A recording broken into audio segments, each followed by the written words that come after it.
Έχω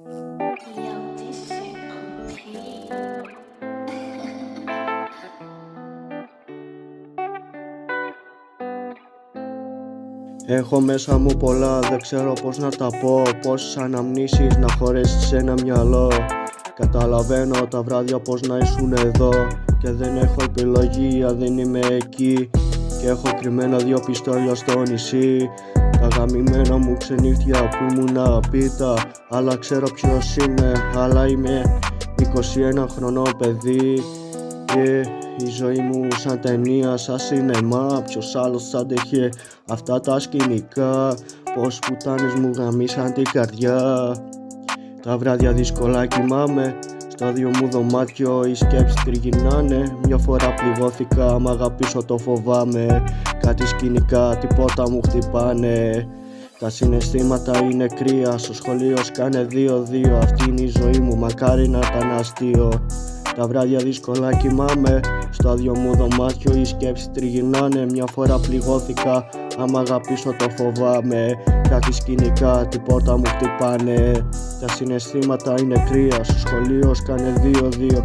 Αυτή είναι η ζωή μου, μακάρι να ήταν αστείο. Μπήκα κι εγώ δυναμικά μες στο beat. Και γουστάρω όταν δίνα fit. Ναι, αυτά που γράφουμε είναι hit. Θα κάνω diss και δεν θα με δεις. Τρέχω όλη μέρα για το cash. Μάνα δεν αλλάζω, να το ξέρεις, οι δρόμοι μας αφήσανε πληγές και μας έφαγε το στρες. Στα μάξι αλλάζει βαρύτητα και με ακούς αυτοκίνητα. Πέρα από τα σίδερα και ξεπεράσαμε τα σύνορα. Ναι, ήθελες ρούχα, αμάξια ακριβά και δώσαμε η μάνη αρκετά. Ναι, άνοιξα το γκάζι στην εθνική και μπήκα τέρμα στη στροφή. Τα βράδια δύσκολα κοιμάμαι. Στο άδειο μου δωμάτιο οι σκέψεις τριγυρνάνε. Μια φορά πληγώθηκα, άμα αγαπήσω το φοβάμαι.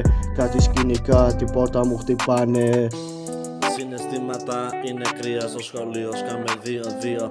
Αυτή είναι η ζωή μου, μακάρι να ήταν αστείο. Τα βράδια δύσκολα κοιμάμαι. Στο άδειο μου δωμάτιο οι σκέψεις τριγυρνάνε. Μια φορά πληγώθηκα, άμα αγαπήσω το φοβάμαι. Κάτι σκηνικά, τίποτα μου χτυπάνε. Συναισθήματα είναι κρύα, στο σχολείο σκάμε 2-2. Αυτή είναι η ζωή μου, μακάρι να ήταν αστείο.